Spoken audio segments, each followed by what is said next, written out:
Halo, selamat sore semuanya. Terima kasih untuk para peserta yang sudah bergabung. Wah, saya sangat merasakan aura yang bersemangat sekali karena di sore hari ini kita akan bersama-sama membahas mengenai banyak informasi yang bermanfaat tentunya di webinar Cloud Kilat. Nah, pada kesempatan kali ini kita akan membahas topik yaitu manajemen storage menggunakan RAID.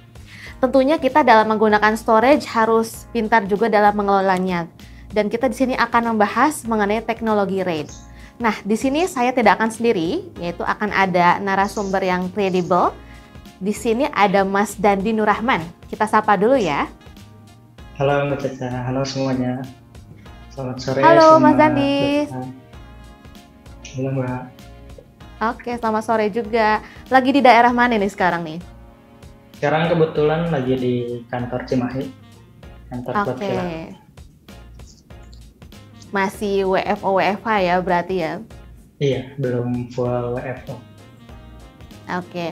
Nah, Mas Dandi, biar para peserta lebih kenal dan juga lebih semangat nih dalam menyimak materi, boleh kenalan dulu, Mas? Boleh. Silakan, profil singkatnya. Selamat sore semuanya. Perkenalkan, nama saya Dandi Nurrahman. Saya bekerja di Cloud Kilat di PT Infinity System Indonesia sejak tahun 2019. Jadi udah jalan 3 tahunan. Dari saya magang di sana sampai sekarang sudah jadi karyawan tetap. Alhamdulillah sih selama 3 tahun ini banyak sekali ilmu-ilmu baru yang saya dapatkan di dunia kerja.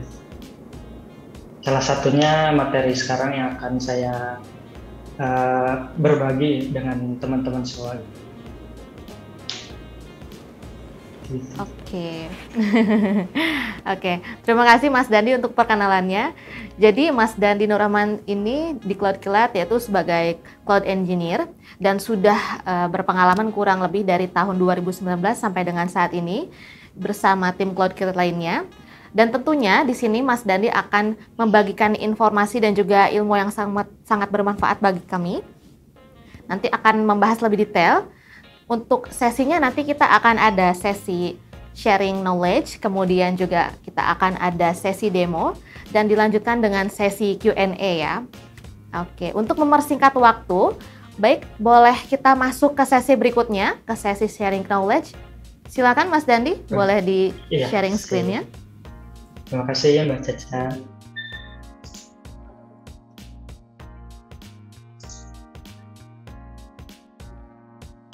Ya dah, langsung saja kita masuk ke materi webinar kali ini. Jadi untuk webinar kali ini kita akan membahas tentang manajemen storage menggunakan RAID ya. Jadi di mana khususnya itu kita di sini akan melakukan konfigurasi dan bagaimana caranya mengaktifkan RAID. Sebelum masuk ke materi, mungkin ada baiknya kita kembali berkenalan dengan Cloud Kilat. Mungkin dari teman-teman di sini sebelumnya ada juga yang pernah ikut di webinar-webinar sebelumnya. Jadi sekalian kita mengingat kembali dan akan saya kenalkan lagi. Jadi Cloud Kilat itu adalah salah satu merek dagang dari PT Infinity System Indonesia. Sudah beroperasi sejak tahun 2013 lalu dan kita bergerak di bidang cloud computing. Jadi cocok nih buat para startup ataupun mahasiswa atau personal. Siapa tahu ada project yang sesuai di bidang cloud computing. Jadi bisa menggunakan layanan-layanan di Cloud Kilat. Contohnya adalah Kilat VM, Kilat Hosting, Kilat Storage, dan juga layanan-layanan Cloud Kilat yang lain. Setelah kita lebih kenal lagi dengan Cloud Kilat, mungkin tadi setelah di awal kita berkenalan akan dikenalkan lebih dalam dari divisi di Cloud Kilat. Selain divisi-divisi lain, di sini ada divisi saya sendiri. Saya bekerja di divisi Cloud Engineer atau biasa disebut Sistem Admin, di mana di divisi ini ada 3 orang di dalam. Disupervisori oleh Kang Erlangga, ada juga Kang Afif, dan juga saya sendiri, dan Dino Rahman. Kalau saya lihat para audiens kali ini ada yang datang perorangan, mahasiswa, mungkin juga ada perwakilan dari perusahaan, sekolah juga. Senang rasanya bisa berkenalan dengan teman-teman sekalian. Kalau begitu langsung aja kita masuk ke poin pembahasan webinar kali ini. Yang pertama, ada pengenalan singkat tentang manajemen storage nantinya. Lalu kita akan membahas RAID mulai dari pengertian, tujuan, contoh, dan juga beberapa levels dari skema arsitekturnya. Juga kita akan melakukan demo menggunakan RAID ini di sistem operasi Linux dengan software MDADM. Langsung saja kita masuk ke pembahasan pertama. Di sini ada manajemen storage. Jadi di manajemen storage itu proses yang harus dilakukan di dalam sebuah perusahaan. Jadi proses tersebut adalah proses optimalisasi, bahkan untuk meningkatkan performa dalam penggunaan perangkat penyimpanan atau biasa disebut storage. Nah, proses ini tuh tidak luput dari adanya skema ataupun skenario dari seorang manajer yang melakukan manajemen storage. Jadi, apapun yang dilakukan di storage tersebut akan berlaku sesuai kebutuhan penggunanya. Misalkan kita mempunyai server yang akan digunakan untuk kepentingan perusahaan. Nah, di mana data tersebut tidak boleh sampai hilang. Nah, disitulah diperlukan manajemen storage yang sesuai. Salah satunya yang akan kita bahas kali ini, ya. Nah, jadi salah satu manajemen storage itu adalah RAID. Jadi RAID di sini apa sih sebenarnya? RAID itu kependekan dari Redundant Array of Independent Disk, di mana adalah sebuah teknologi di dalam dunia penyimpanan data komputer yang akan digunakan untuk meningkatkan performa ataupun keandalan sistem penyimpanan dengan adanya sistem atau fitur fault tolerance atau toleransi kesalahan, baik menggunakan perangkat lunak ataupun perangkat keras RAID yang berada terpisah. Di sini fault tolerance itu adalah toleransi rusaknya disk yang kita gunakan sebagai data redundansi. Array sendiri merupakan tipe data terstruktur yang berguna untuk menyimpan sejumlah data yang tipenya sama. Untuk lebih jelasnya, kita akan masuk ke dalam contoh-contoh RAID. Berikut ini adalah contoh RAID untuk software dan juga hardware. Untuk secara hardware, RAID itu menggunakan device yang namanya adalah RAID controller. Nah, device ini tuh adalah perangkat keras yang terpisah. Nantinya akan dihubungkan dengan slot RAID di motherboard server kita. Jadi pengoperasiannya pun melalui BIOS ataupun invoking control saat kita melakukan booting. Contohnya ada di slide selanjutnya. Nah, contohnya adalah seperti ini, di mana RAID controller tersebut akan muncul ketika kita melakukan booting server. Dan kita harus menginterrupt si server saat booting itu. Biasanya dengan menggunakan Ctrl C atau Ctrl R. Nah, di dalam RAID controller ini, di setting BIOS itu ada beberapa menu gitu ya.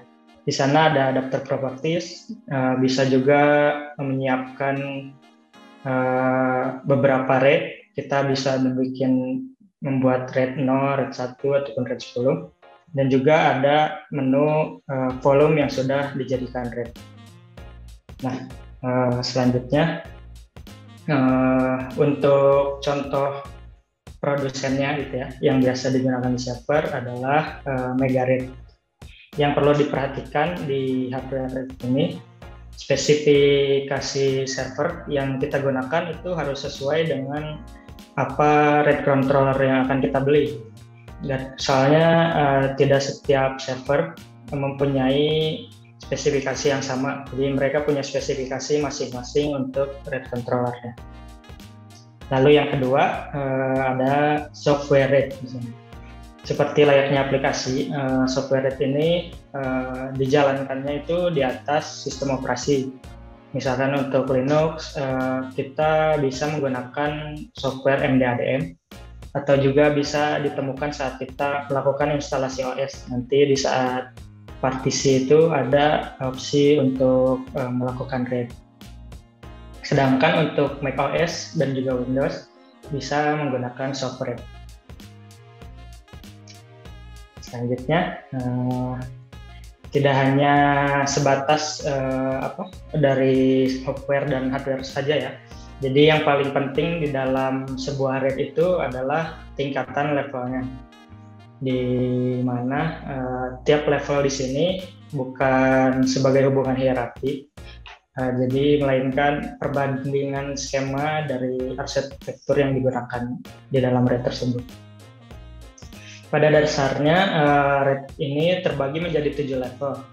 Namun karena ada beberapa kesamaan dari level RAID seperti level RAID 3, 4, 5, 6, dan yang RAID lain itu kurang umum digunakan gitu. Maka yang akan kita bahas kali ini adalah RAID 0, RAID 1, RAID 5, RAID 6, dan juga RAID 10, atau juga kombinasi dari RAID 1 dan juga RAID 0. Langsung saja kita masuk ke pembahasan RAID 0. Nah, RAID 0 ini biasanya disebut sebagai disk stripping. Di dalam level ini mengizinkan kita untuk menulis data secara langsung ke beberapa harddisk dibandingkan menulis data hanya ke satu harddisk saja. Hal itu yang membuat RAID level 0 ini mempunyai peningkatan performa pada input dan outputnya. Namun tidak memiliki redundansi data. Jadi jika terjadi kerusakan, maka data tersebut akan hilang seluruhnya. RAID 0 ini menggunakan 100% kapasitas harddisk yang terpasang. Jadi semua disk yang sudah kita punya ketika kita lakukan RAID 0 ini, semua kapasitasnya akan terpakai secara maksimal. Dan juga minimal penggunaannya adalah 2 disk. Jadi misalkan kita mempunyai 2 disk, kita ingin mempunyai performa yang cepat dan digunakan untuk data yang tidak urgent, tidak penting gitu ya, untuk kepentingan real time secara sewaktu-waktu saja, itu bisa menggunakan RAID 0. Contohnya kita RAID ini idealnya untuk melakukan proses editing ataupun rendering gitu, dan tidak disarankan untuk keamanan data. Lanjut di RAID kedua, ini adalah RAID 1 ataupun biasa disebut sebagai mirroring. Seperti namanya, preset RAID ini bekerja seperti cermin. Jadi data itu ditulis secara identik ke harddisk yang satu dan juga harddisk yang lainnya. Karena itu apabila kita mengalami kerusakan pada salah satu disk, harddisk lain masih punya data yang sama dan juga tidak terlalu urgent untuk langsung dibenarin gitu. Dan pada saat harddisk rusak itu, ketika kita ganti yang baru, secara otomatis nanti akan terjadi sinkronisasi pada harddisk yang baru tersebut, atau biasa disebutnya adalah rebuilding. RAID 1 ini punya kekurangan juga, jadi karena data dibuat identik, kapasitas yang bisa digunakan itu hanya 50% dari total kapasitas harddisk yang kita pasang. Minimal penggunaan harddisk pada RAID 1 ini yaitu adalah 2 disk. Contohnya kita punya 2 disk dengan size masing-masing 100 GB. maka total size yang kita gunakan hanya 100 GB. Idealnya itu RAID 1 digunakan untuk hal yang berhubungan dengan data penting. Contohnya seperti sistem operasi pada suatu server. Jadi agar data OS tersebut aman ketika disknya rusak, itu dibikin mirroring, jadi masih ada cadangannya. Kebetulan di produk Cloud Kilat, di Kilat VM juga, di infrastrukturnya, di server kita menggunakan RAID 1 untuk OS-nya. Selanjutnya ada RAID 5, yaitu stripping dengan menggunakan parity. Parity di sini adalah bentuk sederhana dari kode pendeteksi kesalahan. Nanti akan saya jelaskan lebih. Pada RAID 5 ini, data itu akan disebar ke seluruh disk dengan menggunakan metode stripping, sama dengan RAID 0 sebelumnya. Nah, yang berbeda, di sini ada penambahan penulisan parity yang disebar juga ke seluruh disk. Jadi, apabila terjadi kerusakan di salah satu disk, nanti setiap parity itu akan mengkalkulasi ulang data dari disk yang hilang. Dengan begitu, RAID 5 memiliki performa baca yang tinggi, namun performa tulisnya akan sedikit melambat karena proses kalkulasi parity, dan juga tidak dapat bertahan apabila terjadi kerusakan disk secara bersamaan. Jadi misalnya di sini ada 4 disk, dia itu hanya menoleransi satu kerusakan disk di saat itu. Jadi tidak bisa menoleransi 2 disk yang rusak secara bersamaan.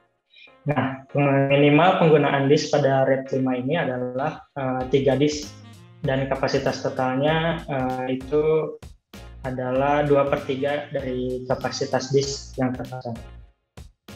Contohnya tadi itu kita punya 4 disk dengan masing-masing size 100 GB. Kalau di total kan itu 400 GB ya.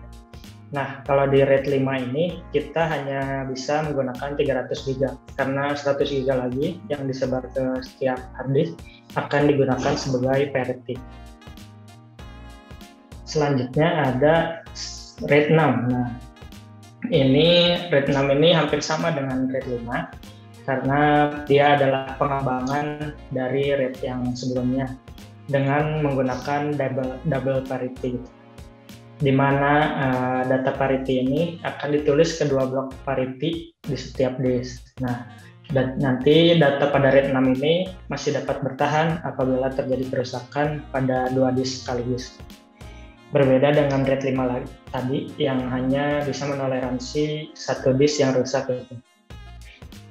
Sama seperti RAID 5, RAID 6 ini memiliki performa baca yang tinggi.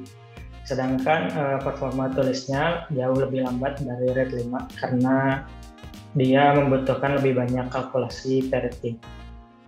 Minimal penggunaan disk pada RAID 6 ini adalah 4 disk. Jadi kapasitasnya hanya setengah dari kapasitas disk yang terpasang. Contohnya seperti tadi kita punya 4 disk dengan size 100 GB masing-masing. Kita itu cuma bisa menggunakan 200 GB nanti di realnya, gitu. Bisa untuk penyimpanan data dan lain-lain. Nah, ini yang terakhir.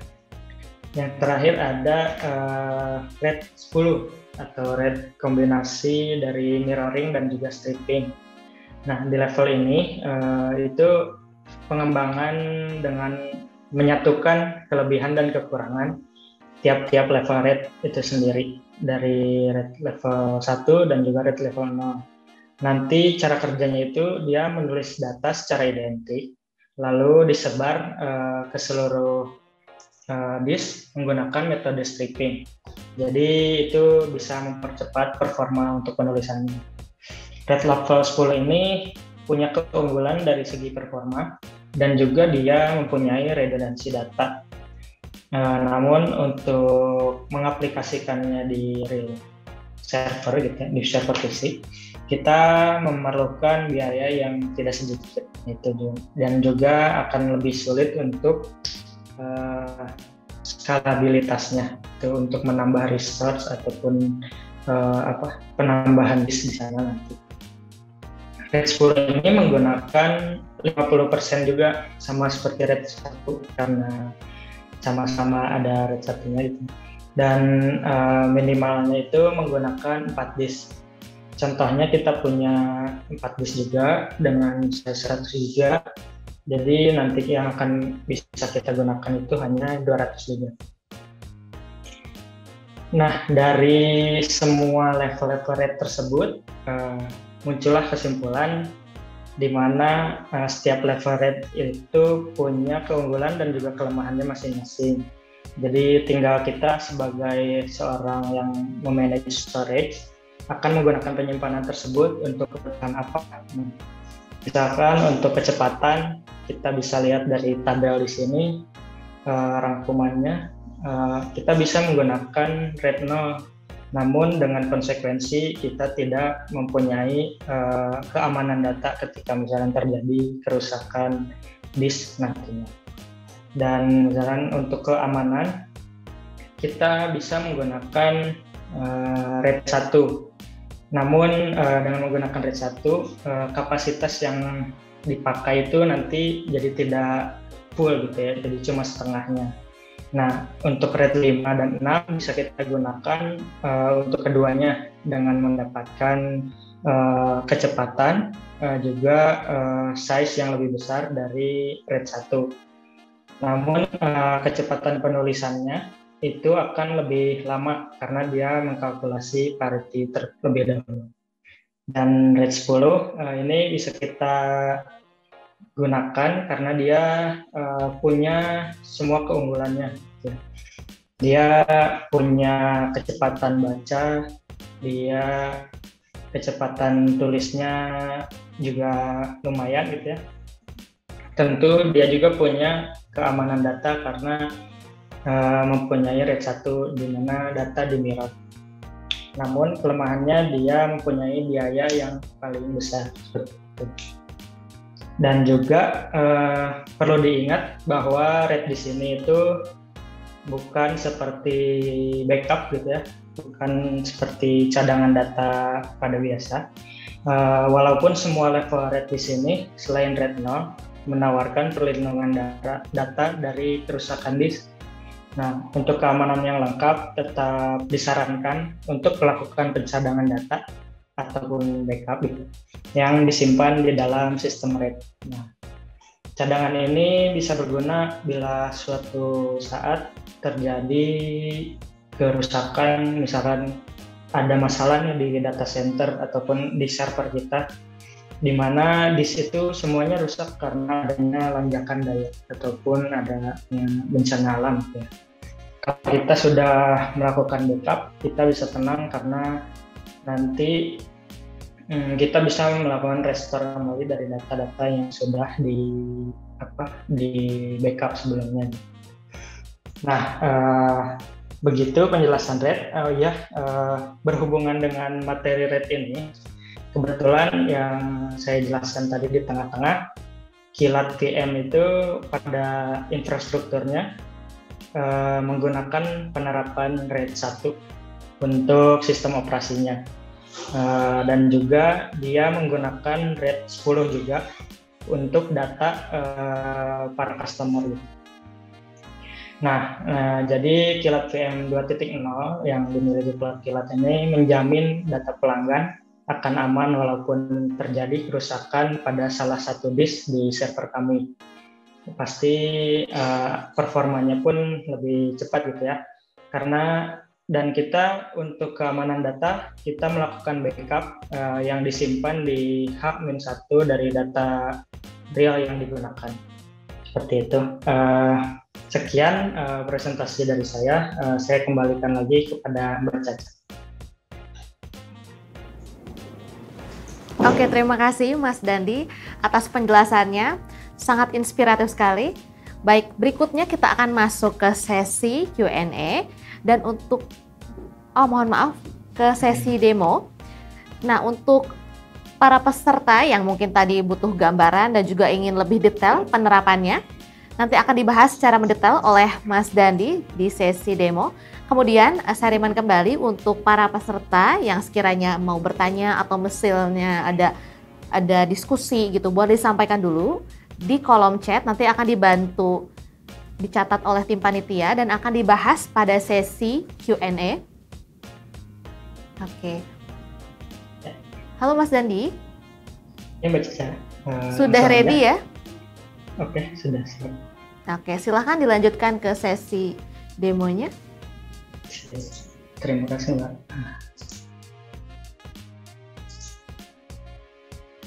Nah, setelah penjelasan yang lumayan panjang tadi ya, kita akan melakukan demo dari penggunaan RAID di sistem Linux menggunakan aplikasi MDADM.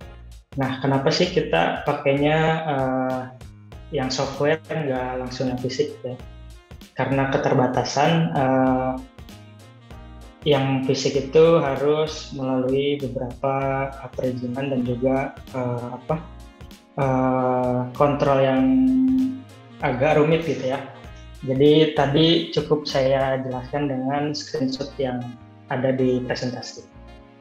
Nah, untuk demo kita kali ini saya tidak menggunakan server fisik, melainkan hanya menggunakan virtual machine. Tujuannya sebagai gambaran saja, RAID itu seperti apa dan bagaimana penggunaannya. Di sini sudah saya siapkan satu VM dengan sistem operasi CentOS gitu ya, dan sudah ditambahkan beberapa disk di dalamnya dengan masing-masing size-nya adalah 10 GB. Langsung aja kita akan mempraktikkannya. Sebelumnya disarankan untuk melakukan update OS terlebih dahulu. Kemudian setelah update, karena di sini saya sudah update, bisa langsung melakukan penginstalan aplikasi yang akan digunakan MDADM. Nah, ketika kita sudah punya aplikasinya dan di sini kita cek disknya sudah siap gitu ya, ada 5 disk dengan ukuran yang sama 10 GB semua. Nah, langkah awal untuk penyiapan RAID tersebut adalah preparation atau persiapan. Dari disk-disk yang ada di sini, kita akan cek terlebih dahulu apakah sebelumnya pernah digunakan sebagai RAID atau belum dengan mengecek superblock-nya menggunakan perintah MDADM -0 -superblock. Lalu di sini dimasukkan device-nya.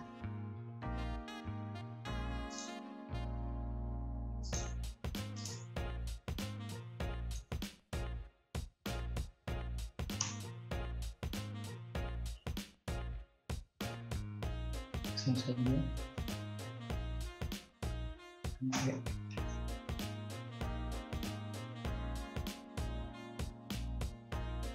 Nah, muncul output seperti ini, di mana MDADM unrecognized MD component device di setiap device penyimpanannya. Dengan begitu, ini memberitahu kita bahwa device-device tersebut tidak ada blok untuk RAID array sebelumnya. Jadi ini aman untuk kita gunakan sebagai RAID. Setelah itu, setelah memastikan disknya aman, kita bisa langsung membuat RAID-nya. Di sini contohnya saya akan menggunakan RAID 10 terlebih dahulu, di mana perintahnya bisa dilihat sebenarnya dengan perintah MDADM -help. Ini untuk perintah singkatnya. Ada create, ada assemble, ada build, ada manage, dan lain-lain. Untuk lebih detailnya, kita bisa menggunakan manual dari MDADM tersebut. Nah, di sini lebih jelas lagi, ini seperti dokumentasinya itu loh. Jadi semua perintah-perintah dan opsinya ada di sini. Nah, yang bisa kita praktekkan apabila kita sudah mempunyai skenario penggunaan storage pada server kita. Karena di sini kita akan menggunakan RAID level 10, langsung saja.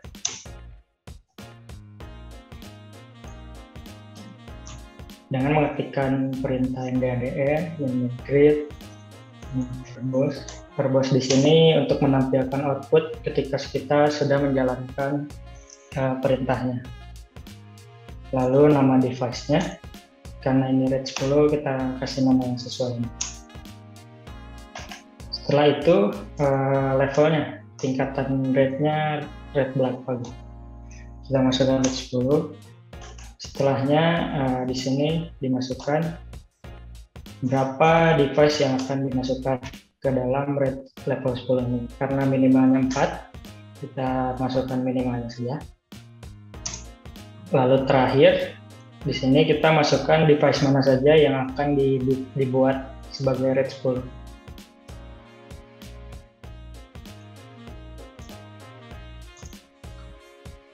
Kita masukkan.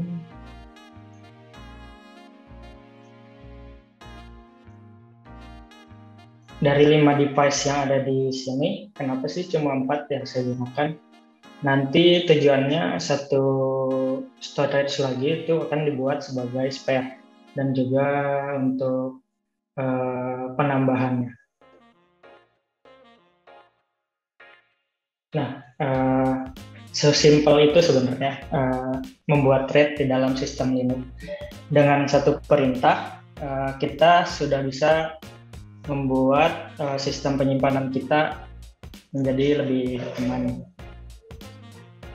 Di sini bisa dilihat listnya, dia sudah menggunakan RAID 10. Lalu untuk prosesnya kita bisa lihat di mdstart di dalam directory proc. Nah, ini yang saya jelaskan tadi di presentasi bahwa RAID 10 ataupun RAID 1 itu akan melakukan sinkronisasi terlebih dahulu, di mana penyimpanan tersebut akan disamakan datanya. Baru nanti setelah selesai sinkronisasi ini, si disk tersebut bisa kita gunakan. Sambil menunggu, mungkin ada yang bertanya-tanya, ini saya menggunakan server apa sih? Jadi saya ini menggunakan server Kilat VM yang menggunakan paket M gitu. Dia paketnya adalah RAM-nya 8 GB dan juga vCPU-nya 8 GB. Untuk yang minat mungkin bisa nanti mengunjungi website dari vmcloudkilat.com. Siapa tahu ada yang mau coba-coba ataupun develop untuk deploy di production. Ya, sedikit lagi, sekalian ada juga perintah untuk melihat detail dari RAID kita ini. Nah, di sini lebih detail lagi, ada versinya, ada tanggal pembuatannya, ada levelnya, ada ukurannya. Lalu ada juga device-device yang digunakan.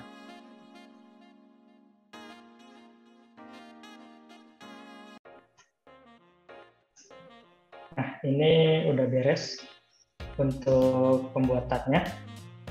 Biasanya setelah kita melakukan pembuatan RAID, kita akan melakukan format si disk yang sudah menjadi RAID tersebut. Di sini dari 4 disk akan menjadi satu disk yang bernama MD10. Langsung saja kita format.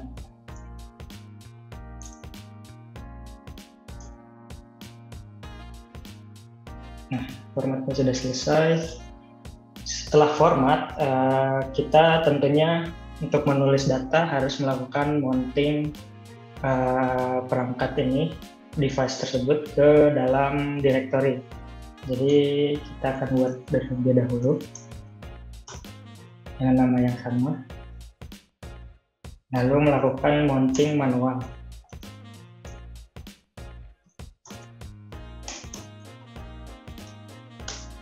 Dengan begini, dia akan muncul di directory kita, directory file. Nah, ini sudah muncul DFMD10 dengan size 20 GB, di mana dari 10 GB dikali 4, dia harusnya kan total kapasitasnya itu adalah 40 GB. Karena kita menggunakan RAID 10, dia jadi hanya 20 GB yang bisa digunakan. Tidak berhenti di situ, ini masih akan hilang apabila kita melakukan restart, apabila melakukan mounting secara manual. Jadi ada langkah lain yang perlu dilakukan, yaitu mencari ID dari device yang kita tambahkan tadi, MD10. Nah, di sini sudah ada UID-nya. Selanjutnya kita harus memasukkan UID tersebut ke dalam app stub kita ya. Karena ini CentOS, jadi saya gunakan V aja.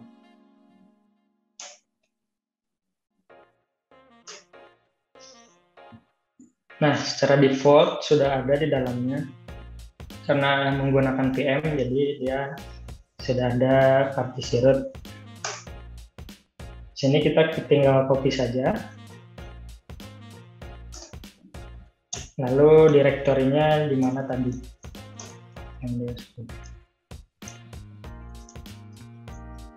Ini file sistemnya.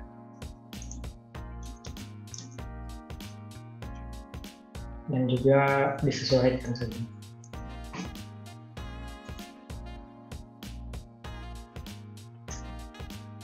Nah, kalau sudah begitu, ini akan aman ketika kita melakukan restart di dalam VM. Contohnya, tidak dengan menggunakan restart, sini kita akan melakukan unmount pada semua device kita yang terpasang.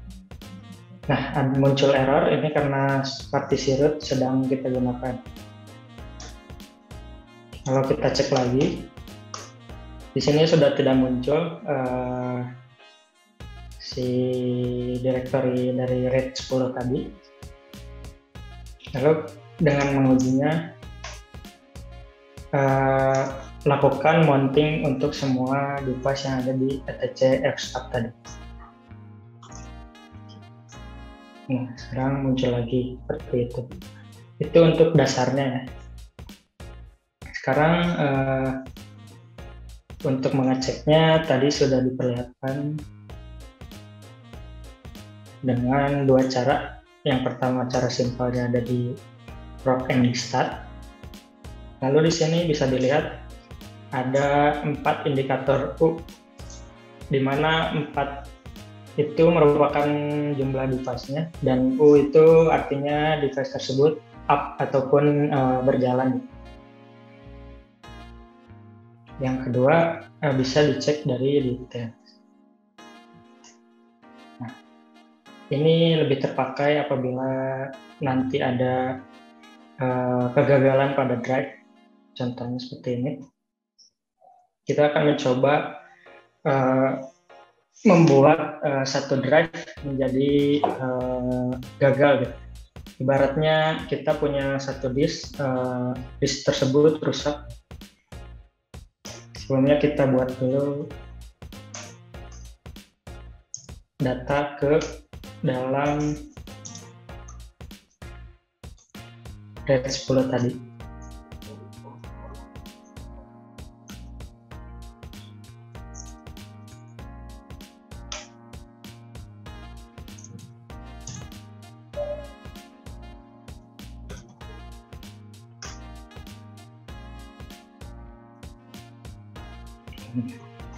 Sudah dibuat.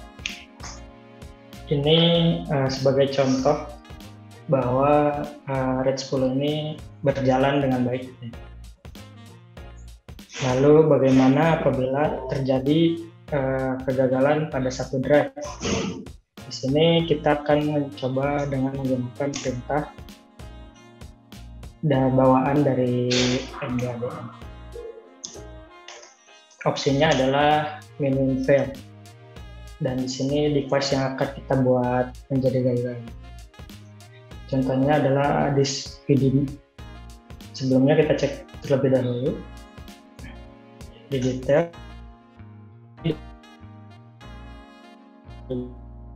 masuk ke dalam sistem RAID.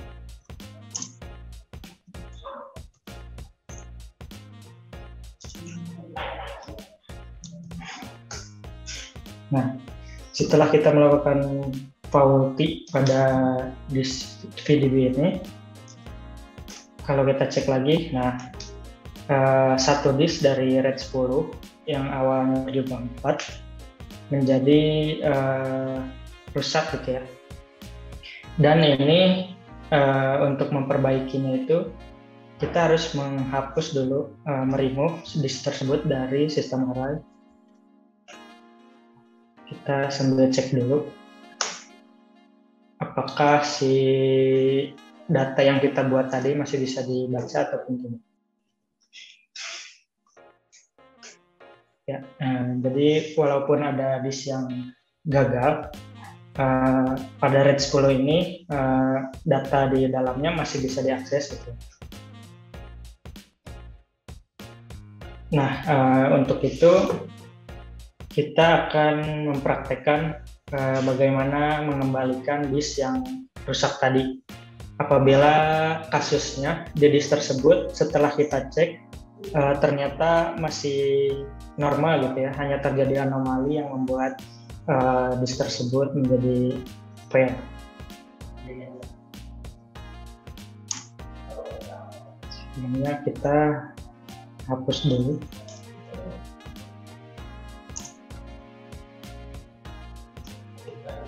Disk PDB dari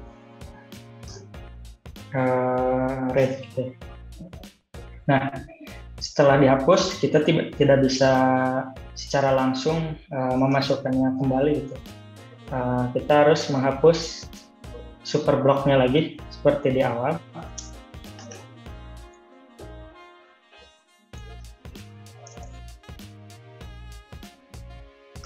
Baru setelah kita hapus, kita bisa masukkan kembali ke dalam RAID dengan perintah -f.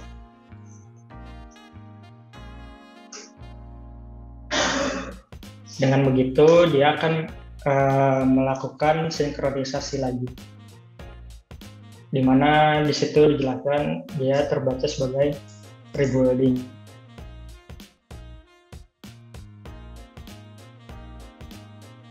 Nah, sambil menunggu,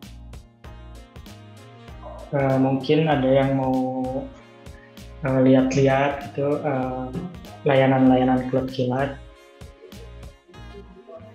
Untuk VM bisa di vm.cloudkilat.com. Untuk kilat hosting bisa di kilathosting.cloudkilat.com, ataupun keperluan lainnya bisa dilihat di website CloudKilat lainnya.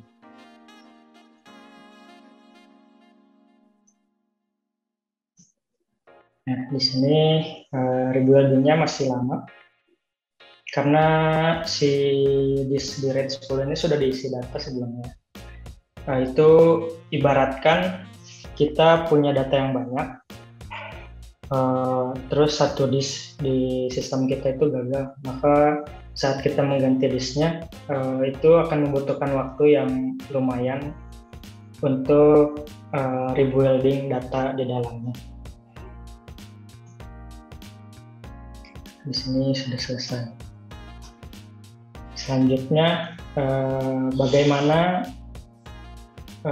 caranya apabila kita melihat si RAID yang kita gunakan itu tiba-tiba stop gitu ya.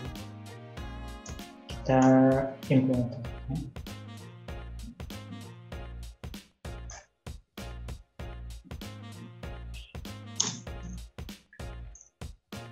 Ibaratnya ini secara tidak sengaja kita melakukan stop pada RAID kita ya.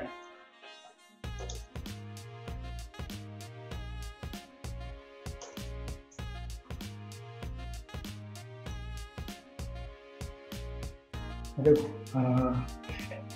langsung nah seluruhnya tidak bisa dicek lagi ketika RAID kita di MDADM tidak bisa diakses. Bagaimana cara mengembalikannya tanpa membuat selang? Yaitu dengan menggunakan perintah assemble. Ini dia scan. Nah, dengan perintah tersebut, RAID 10 yang sudah kita buat sebelumnya, lalu langsung berjalan kembali tanpa rebuilding lagi gitu ya. Jadi seperti itu. Terus gimana sih kalau misalkan kita mau nambah device gitu? Karena ini RAID 10 dan kita hanya memiliki 5 disk, maka harusnya tidak bisa digunakan. Caranya seperti ini. Resolusinya daripada satu disk itu tidak terpakai, kita gunakan saja sebagai spare di dalam sistem RAID kita. Caranya adalah dengan menambahkan kembali disk yang terakhir. Setelah ditambahkan, dia tidak akan langsung masuk ke dalam RAID yang sudah ada, namun dia menjadi suatu spare di dalam atau cadangan gitu ya. Ketika salah satu disk rusak, dia akan langsung masuk mengganti disk yang rusak tersebut. Contohnya seperti ini. Kita gagalkan kembali.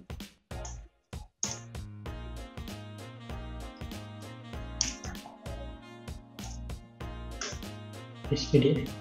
Nah, dari sini disk VDE langsung berubah menjadi gagal, gitu, menjadi rusak ibaratnya. Nah, dari si disk VDF yang ada di sana sebelumnya, dia langsung masuk ke dalam sistem RAID dan melakukan rebuilding secara otomatis. Jadi begitulah kira-kira keunggulannya di dalam sistem RAID 10 ini. Untuk RAID yang lain, karena waktunya mungkin tidak cukup, jadi mungkin di lain waktu ataupun bisa ditanyakan langsung ke kami nanti gimana sih caranya kalau RAID yang lain. Sebenarnya simple aja, sama aja pemainnya. Yang dibedakan itu hanya levelnya, terus jumlah device-nya juga, dan nanti kegunaannya pun berbeda-beda. Jadi sekian demo RAID dari saya kembalikan lagi ke Mbak Caca. Terima kasih. Hai semua, untuk kalian penonton setia Cloud Kilat, ada kejutan menarik loh untuk kalian, yaitu kode voucher senilai 15% untuk setiap pembelian baru Kilat VM 2.0. Gunakan kode voucher di bawah ini untuk menyelesaikan pembayaran Anda, dan ingat ya, ini untuk pembelian baru saja, bukan untuk perpanjangan. Terima kasih, sampai jumpa di video selanjutnya. Bye! Oke, terima kasih penjelasannya dan juga demonya sangat detail sekali, Mas Dandi. Berikutnya kita akan masuk ke sesi Q&A. Namun saya remind kembali, mohon untuk para peserta yang belum mengisi form feedback agar diisi dulu, karena apapun opini Anda itu sangat berpengaruh bagi evaluasi bagi kami. Baik, ini kita akan mulai membacakan dari pertanyaan pertama. Mas Dandi standby, Mas? Oh iya. Oke, baik. Pertanyaan pertama ini ada dari Kak Welly. Boleh dijelaskan untuk type HDD yang digunakan? Itu pertanyaan pertama. Boleh dijawab dulu mungkin, Mas Dandi? Oh, maksudnya tipe HDD apa ya? Yang ada di Kilat VM atau yang ada di VM tadi saya pakai? Mungkin yang digunakan di VM yang tadi di demo kan ya? Oh, untuk Kilat VM sendiri, tipe harddisk yang digunakan, kita sebenarnya nggak pakai harddisk lagi buat Kilat VM 2.0. Jadi untuk VM 2.0 sudah full menggunakan SSD. Jadi untuk kecepatannya sudah tidak perlu diragukan lagi. Oke. Mungkin itu maksudnya Mas Weli. Begitu maksudnya Mas Weli? Oke, dan ini juga ada pertanyaan kedua dari Kak Weli. Untuk HDD-nya, transfer rate-nya berapa ya?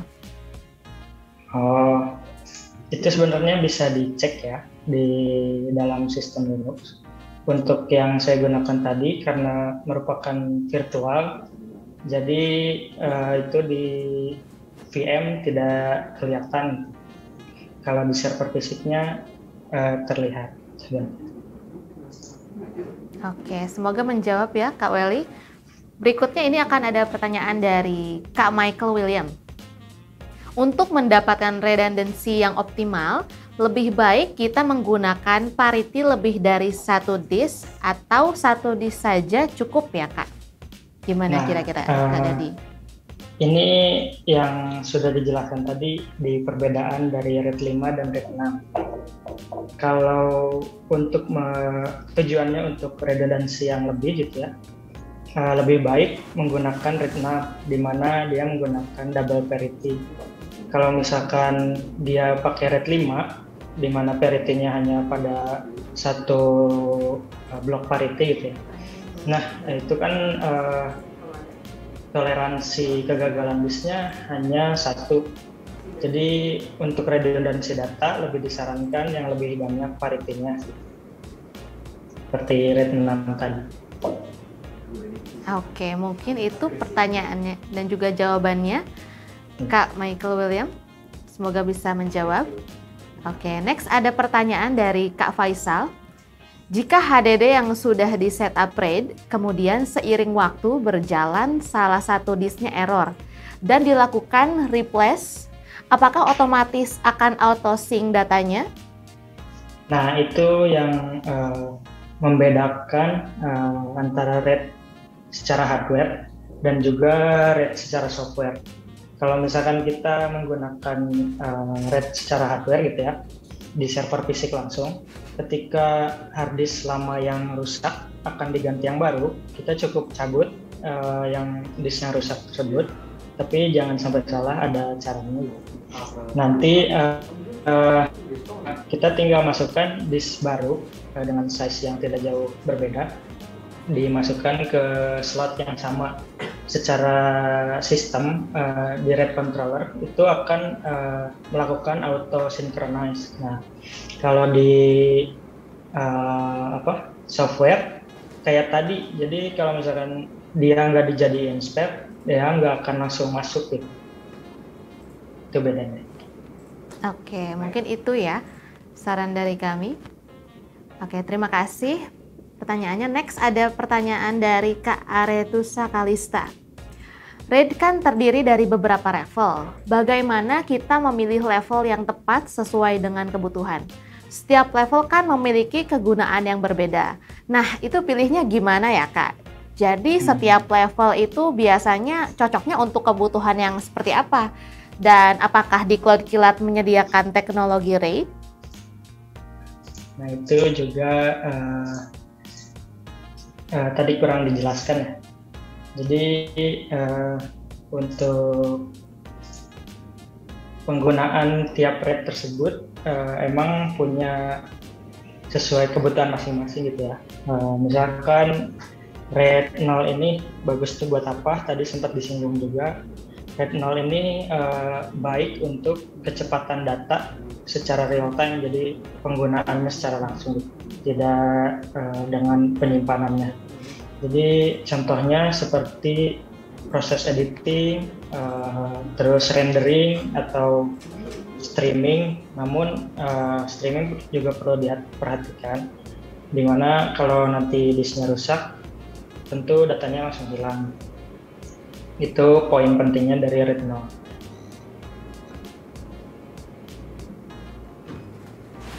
Oke, jadi itu menyesuaikan dengan kebutuhan kita juga ya, Kak Dandia. Oke, semoga bisa menjawab Kak Aretusa. Terima kasih. Berikutnya kita akan lanjut ke pertanyaan dari Kak Kevin Setio. Pertanyaannya, RAID level berapakah yang tepat untuk diterapkan pada Storage Area Network atau SAN? Kedengaran nggak ya? Kedengeran? Kedengaran. Oke.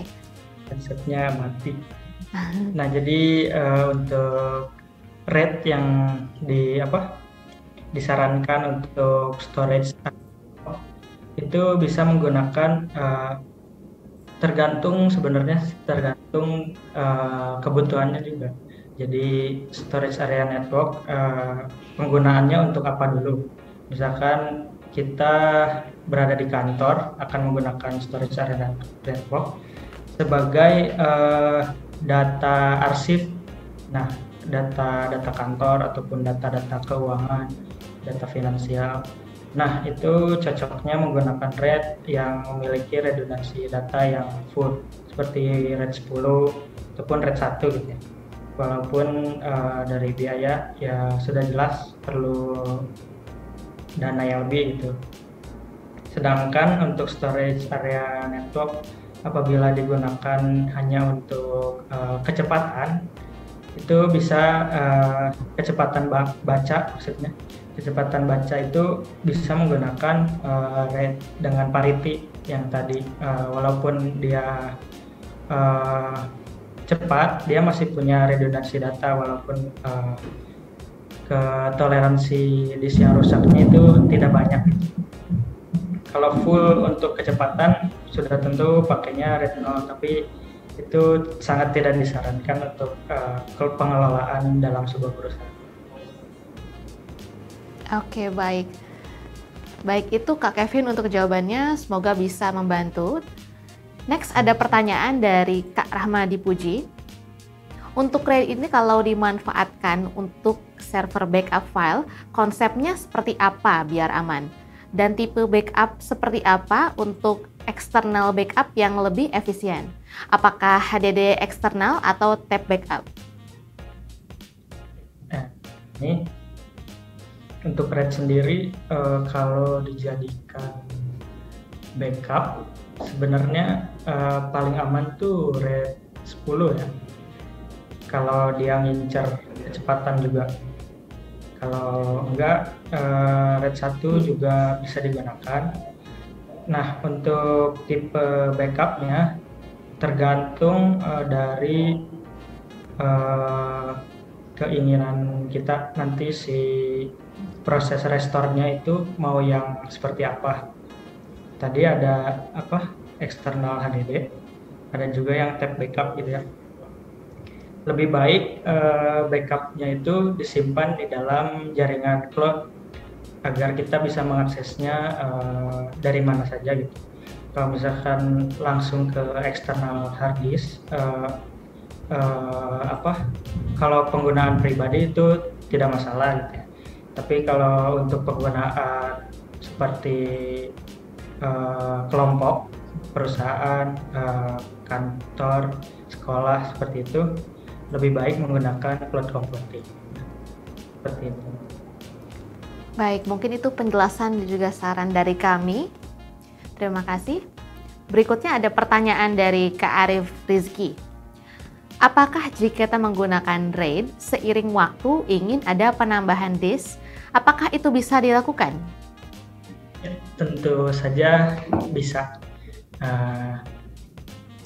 Kalau untuk hardware controller itu tergantung dari slot yang ada di server. Nah, jadi nanti misalkan slot tersebut masih ada ruang kosong setelah kita menggunakan RAID, tinggal kita masukkan saja nanti di RAID controllernya, masukkan saja slot disknya. Nah, kalau yang software tadi sempat dijelasin juga di software MDADM gitu ya. Di situ ada penambahan spare. Nah, kalau misalkan secara software kita perlu selain memasukkan disk juga perlu melakukan konfigurasi seperti tadi. Jadi tidak otomatis langsung masuk. Oke, jadi memungkinkan ya untuk penambahan disk. Baik, terima kasih. Pertanyaan berikutnya ada dari Kak Romi Nagara. Apakah RAID bisa dengan lokasi berbeda seperti beda gedung, antar jaringan, tidak pada satu lokasi yang sama. Maksud dan tujuan sebagai skenario DRP jika ada force major dan lain-lain. Nah, ini kalau secara server fisik itu tidak bisa ya. Jadi secara fisik itu RAID hanya akan membaca dari RAID controller fisik di server tersebut. Kalau misalkan kita ngomongin VM, nah di VM juga sebenarnya nggak terlalu terpakai kalau di virtual machine-nya ya. Kalau di fisiknya sudah jelas tentu itu untuk pengamanan data. Jadi jawabannya untuk pertanyaan ini tidak bisa digunakan pada lokasi yang berbeda secara fisik. Oke, itu ya jawabannya. Semoga bisa menjawab. Baik, wah cukup banyak juga pertanyaan yang masuk. Wah, berarti sangat menyimak dan juga bersemangat dengan materi yang disampaikan ya. Dan juga untuk teman-teman mohon dibantu isi feedback formnya, karena itu merupakan masukan penting bagi kami. Dan mungkin sepertinya sudah tidak ada lagi pertanyaan. Oh, masih ada. Oke, kita lanjut lagi ke sesi tanya jawabnya. Pertanyaannya ini dari Kak Bangun Madia. Ada 2 pertanyaan ya ini. Pertanyaan pertama, jika RAID control mengalami kerusakan, sedangkan kita ada unit yang terpakai dalam artian sudah konfigurasinya RAID-nya, ini semisal RAID controller dilepas untuk menggantikan yang rusak, apa bisa langsung running atau butuh setup baru? Langsung aja ya. Iya, silakan. Ini salah satu perbedaan RAID controller dengan software RAID gitu ya. Nah, RAID controller ini apabila mengalami kerusakan, kita tinggal mengganti unitnya saja. Nah, nanti si konfigurasinya tetap tersimpan di dalam motherboard server itu. Jadi saya juga pernah dapat kasus gitu ya di RAID controller yang ada di server, itu pernah mengalami kerusakan. Nah, untuk solusinya itu hanya perlu diganti dengan unit yang dengan merek yang sama. Nah, itu tinggal diganti. Setelah itu apabila normal, kalau dijalankan kembali data-datanya masih ada. Itu keunggulan dari RAID secara hardware. Nah, sedangkan apabila kita menggunakan RAID di dalam software, apabila OS kita mengalami kerusakan, itu yang sangat bahaya. Jadi kita nggak bisa ngambil data lagi kalau misalkan di dalam OS-nya itu yang rusak. Kayak misalkan kita bikin RAID, kita punya OS di suatu server. Nah, RAID-nya itu dibikin dari software untuk nge-cloning 2 OS tersebut. Nah, kalau OS-nya rusak, jadi kita nggak bisa masuk ke dalam aplikasi softwarenya kan kalau. Oke, jadi itu ya untuk jawabannya. Masuk ke poin kedua, jika kita ingin membuat RAID tetapi menggunakan type yang berbeda, namun kapasitas sama, apakah mempengaruhi kecepatan hard disk tersebut? Maksudnya tipe apa ya? Kalau misalkan dari tipe penyimpanannya itu tidak bisa. Misalkan dari kita akan membuat RAID dari hard disk dan juga SSD. Itu kalau dari hardware RAID nggak bakal bisa, nggak bisa di apply gitu ya. Nah, kalau misalkan maksudnya dari perbedaan kapasitas, apabila kapasitasnya tidak terlampau jauh, itu masih mungkin bisa diimplementasikan di dalam sistem RAID. Kalau misalkan bedanya udah 2 tera ataupun 5 tera itu terlalu jauh, jadi nanti untuk redundansi datanya akan tidak seimbang. Seperti itu. Oke. Baik, kita lanjut ke pertanyaan berikutnya. Ini ada dari Kak Teguh Wijonarno. Bagaimana cara pemeliharaan RAID dan berapa lama waktunya untuk HDD yang telah di-RAID apabila HDD yang satu rusak? Nah, ini saya sempat ngalamin juga di mana waktu ada disk yang rusak dan baru diganti gitu ya.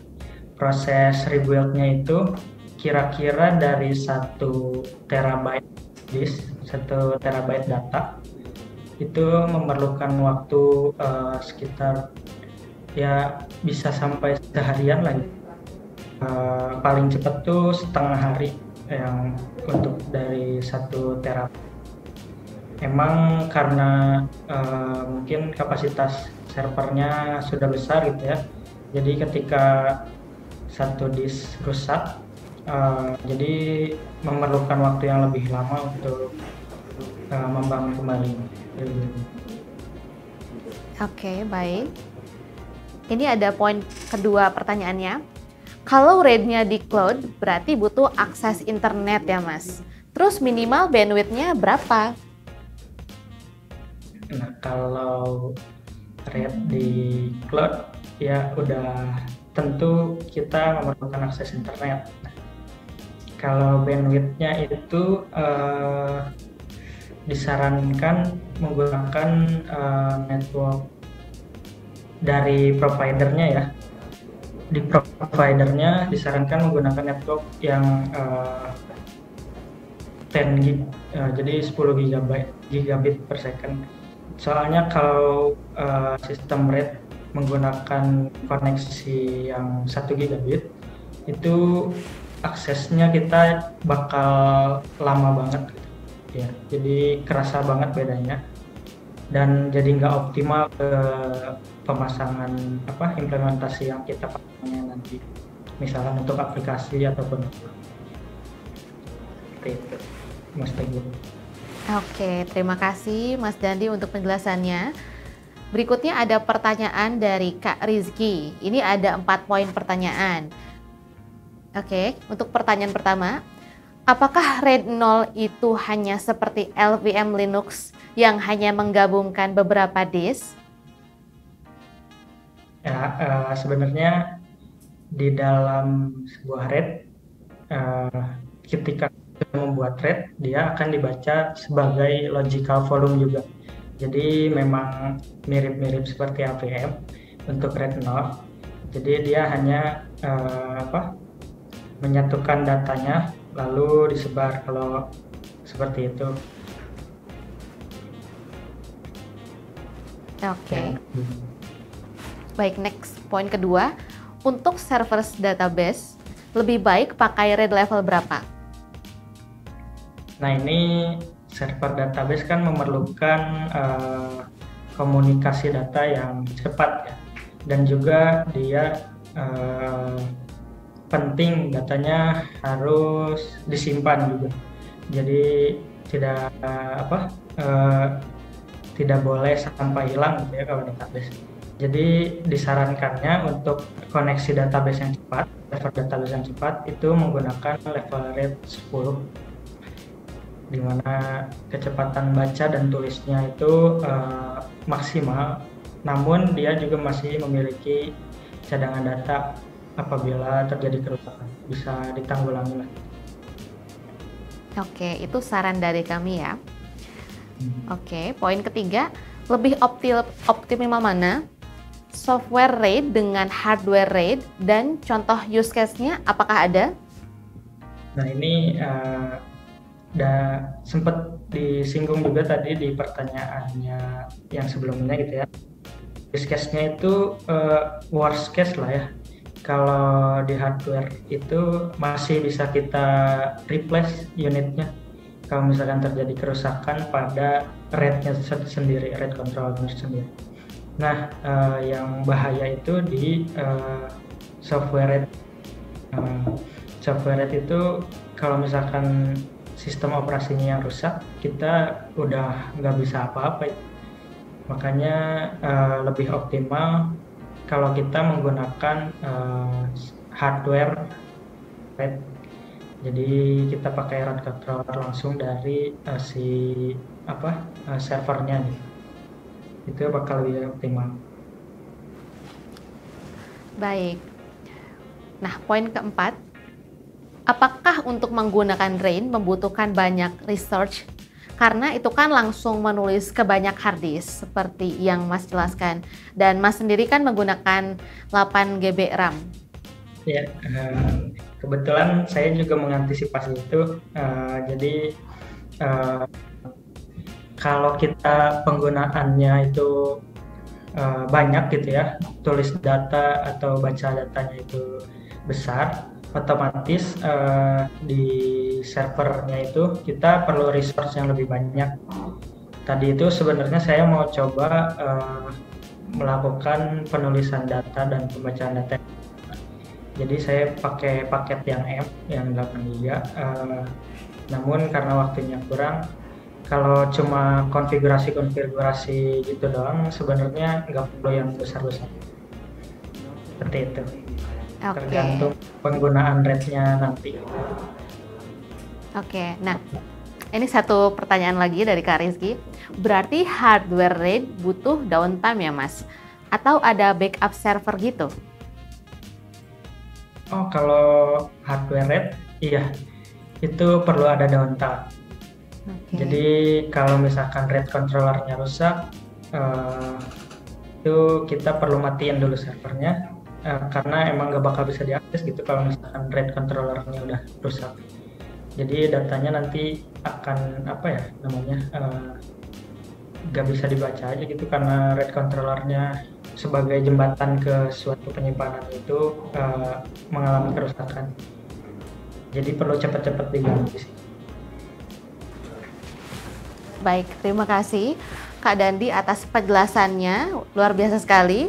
Sangat menjawab ya tentunya ya para peserta ya. Oke, dan untuk para peserta, pastikan sudah mengisi link feedback form yang sudah kami kirimkan di kolom chat. Karena itu merupakan perbaikan kami ke next webinarnya, atau kalau sekiranya ada kritik atau saran juga boleh dicantumkan. Dan jangan lupa untuk follow sosial media Cloud Kilat. Kita ada di YouTube, kemudian juga ada di Instagram, LinkedIn, Facebook. Dan jangan lupa di like, subscribe, follow, dan komentar. Kalau misalnya mau diskusi atau apa bisa kirim DM, nanti akan kami tanggapi juga. Dan untuk para peserta yang baru join di pertengahan, jangan khawatir karena ini nantinya sesi webinar secara keseluruhan dari awal sampai dengan akhir akan kami upload di channel YouTube kami, Cloud Kilat. Dan jangan lupa ya, di like ya. Baik. Halo Mas Dandi, halo? Oh iya. Masih standby ya? Nah, untuk sebelum mengakhiri acara, nah, dari Mas Dandi mungkin ada kesimpulan atau kritik saran yang mau disampaikan untuk para peserta webinar sore kali ini? Ya, terima kasih banyak untuk para peserta. Setelah hadir ke webinar ini ya, partisipasinya sangat saya hargai. Semoga materi yang dibawakan kali ini dapat bermanfaat dan juga terpakai secara real gitu di dunia kerja. Untuk kesimpulannya di RAID ini intinya setiap RAID itu punya kelemahan dan kelebihannya masing-masing. Jadi balik lagi kepada manajemennya, dia mau pakai RAID ini untuk kecepatan, redundansi data, ataupun keduanya. Jadi RAID ini sangat direkomendasikan untuk para perusahaan. Jadi mereka yang memiliki data tidak perlu khawatir datanya akan hilang apabila terjadi kerusakan pada hard disk. Ya, seperti itu. Oke, baik. Terima kasih Kak Dandi untuk pesan-pesannya. Baik, kalau begitu kami semua mohon maaf. Terima kasih atas partisipasinya untuk para peserta yang sudah bersedia menonton hadir dari jam 3 sampai dengan sekarang. Luar biasa. Saya sangat mengapresiasi sekali. Dan juga nanti untuk 5 peserta yang beruntung kami akan menghubungi melalui email dan juga kontak yang sudah disediakan ya. Kalau begitu saya akhiri sesi webinar sore kali ini. Terima kasih saya ucapkan sekali lagi. Wassalamualaikum warahmatullahi wabarakatuh. Selamat sore semuanya. Sampai jumpa.